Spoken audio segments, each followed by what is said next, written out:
Welcome back, players. I'm Jack with 36 Cancel, and this is Coco the Weiss Cat. Welcome to episode 2 of my series showcasing 100 Weiss Schwarz decks. This is a series where I briefly outline 5 or so decks that I own, with the eventual goal of showcasing the near 100 decks that I've built. By the time I reach the 90s, it's likely I'll cross over the threshold and hit 100. Each episode will have a theme, and today we're talking about enemy factions. Now, obviously, when you pick up a Weiss Schwarz deck, you expect to play the heroes and heroines of your show, adapted for gameplay on the Weiss Schwarz stage. But sometimes you can also play the villains. While most cards in any given set are dedicated to the protagonist, for obvious reasons, some sets have a cutout for an enemy faction within their card pool. The selection of cards is generally small, and meant to build a singular deck without too much room for variation. These decks, for the most part, have 1 or 2 gimmicks that are designed into the build, and don't do much else besides those. They can play quite differently from what we might consider a normal deck. However, because their cards are mostly focused around supporting those gimmicks and mechanics, the decks often end up being quite consistent and good at what they do, making them quite good and even anti-meta in some regards. Often, these cards end up in the blue part of the color wheel, hence the wide recognition of the blue enemy faction deck. However, there are notable exceptions. For example, a deck I don't own, an enemy faction from ReZero featuring Petalgeist, his Ten Fingers clan, and many of his hands, happens to be in yellow, since in ReZero, Rem and Amelia are in blue, and having them be the same color as Petalgeist would be kind of weird. So without further ado, let's take a look at some of the enemy faction decks that I own. And first up, perhaps the most iconic enemy faction deck to ever grace Weiss Schwarz, Blue Titan.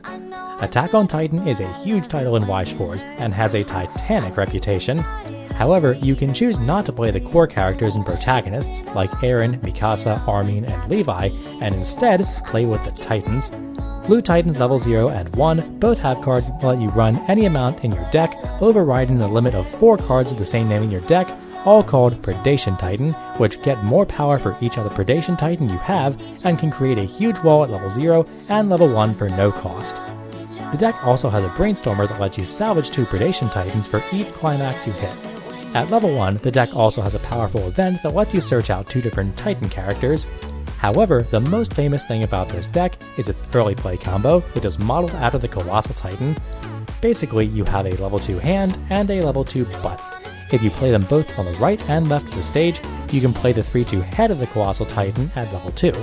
Together, they have an insane ability where so long as the head is on the stage and not reversed, the hand and the butt also cannot be reversed. And the head gets huge. With its climax combo, it can get to a whopping 16k power on your opponent's turn, even more if it's being boosted by any back row effects. The climax combo also works with the hand and the butt, letting you add additional power, draw a card, and on the head, heal a hand at the end of the turn. It is absolutely crazy on the field, fits the Colossal Titan extremely well, and in the early days of Weiss Schwarz when Titan 1 came out, there was very little to do against such formidable stage. Obviously, now with anti-change effects so prevalent, this is a bit less threatening, but in Set 2, the Titans also got a new finisher, Beast Titan, or as I call him, Last Shot Monkey. On play heal, and with his combo, on attack, pay 1 and pitch a Predation Titan to deal 4 damage to your opponent. Big yikes. So yeah, Blue Titan is famous in Weiss Schwarz, and to this day can still gobble up any opponent out of nowhere, and it definitely has a footprint in the game that only a Titan could make. Another quintessential enemy faction deck in Weiss Schwarz is none other than the biggest bads in the known universe, the AntiSpiral. All the way from the Super Spiral galaxy of Gurren Lagann, the AntiSpiral are the unified counterforce against any progress made by humanity. At level 0, they ensure that every battle opponent ends up at the bottom of the deck and have a Brainstormer with a climax combo and an ability that makes sure the Mugen come in an unending stream to debilitate any opponent. At level 1 and 2, they change their strategy and create a massive, insurmountable wall of power that even the toughest opponents have trouble climbing over.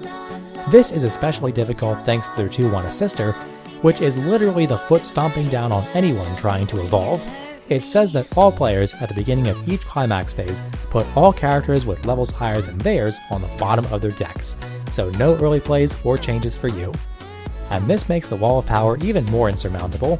Their finisher, the Super Anti-Spiral Mecha Granzaboma, reaches into the realm of the gods and changes probability itself. Its climax combo lets you look at potentially up to 5 cards from your opponent's deck, remove any cards you want, and then your opponent shuffles their deck. The way the deck plays and the way the cards are designed are super in flavor for the show, and it's hard to imagine a better way to encapsulate the AntiSpiral. Especially now with all the standby out there, the AntiSpiral can prove to be a formidable opponent for anyone. Now this next one is a bit different. Sometimes enemy factions aren't so far away from the rest of the characters. For example, Aqua and her fanatical Axis cult followers from Konosuba.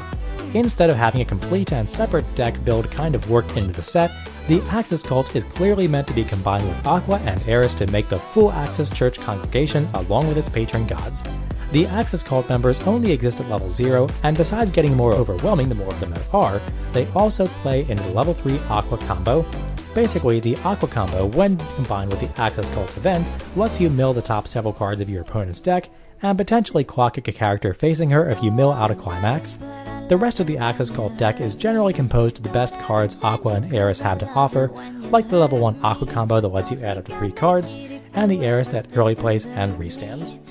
To be honest, the Axis cult package is nowhere near as effective as the Titans or AntiSpiral, and kind of exists in the meme territory. This may be the result of them not getting a more focused game plan like other enemy factions, but it's pretty funny to play, and I already own so many Konosuba cards I thought I may as well put it together. And no, I'm not playing the Aqua early plays in this deck. Those are way too expensive for an Axis cult meme deck. However, on the inexpensive side, the next enemy faction deck we have is the Holy Knights from 7 Deadly Sins. The English original set is mainly green, yellow, and red, but does have a small cutout for blue. Everything blue in 7 Deadly Sins is Holy Knights, and there are definitely enough cards for you to build a deck with some variation. And it's basically all jank. The deck literally costs pennies to build, and anyone who opened more than like one 7 Deadly Sins box probably has enough to make it. Not that you'd want to. The deck, unfortunately, is atrociously bad. The level 0 and 1 game are filled with cards that are just terrible. The level 1 combo is shared by 2 characters that are pretty lackluster, and the deck lacks any real utility or tricks. The only redeeming thing about it is the level 3 combo, the Hendrickson. He top checks 3 on play, and with his combo, you pay 1 and pitch 2, Fate Seal your opponent, and then deal 4 damage to them. It's actually not bad at all, and since he's a Britannia character, you could potentially run him with a better shell. But as for the Holy Knights deck, the only reason I own it is because when I was ordering 7 Deadly Sins cards, the whole deck basically added $10 to my whole order, and even cut down on shipping costs by going over the cart limitations of $5 or more per seller for free shipping. But it's here, I guess. Anyway, let's move on to the last deck I had to showcase, and this one is very different than the other enemy factions we've seen thus far. Usually an enemy faction is built into an existing Weiss Schwarz set, but the Abyssal Fleet from Kantai Collection actually got their very own extra booster. That meant you could not only make some very diverse and powerful decks, you could also foil them out 100%. The set also had a myriad of different SPs, and a rare case topper Christmas Hoppo, of which I proudly own 3. The deck has a few combos, but the main one you'd build around are the level 1 Hoppo combo that lets you get rid of characters on your opponent's stage, and potentially adds cards to your hand, and the level 3 Aircraft Princess that restands.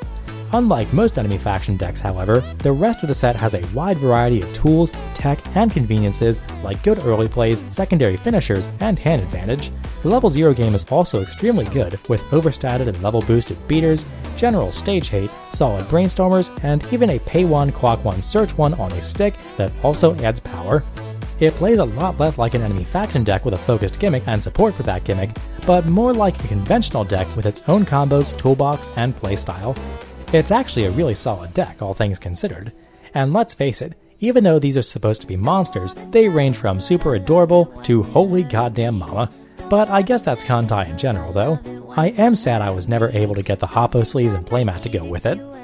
But that's where I'm going to wrap it up. Enemy faction decks are a really cool part of Weiss Schwarz, and many of them are more than just memes. And there are others that I don't own and have their own unique offerings, so next time you're looking into a Weiss Schwarz set, consider picking up the antagonists for a change. A lot of the time, they turn out to be pretty cool. Tune in next time for another episode with a different theme. And as always, thanks for watching. Peace.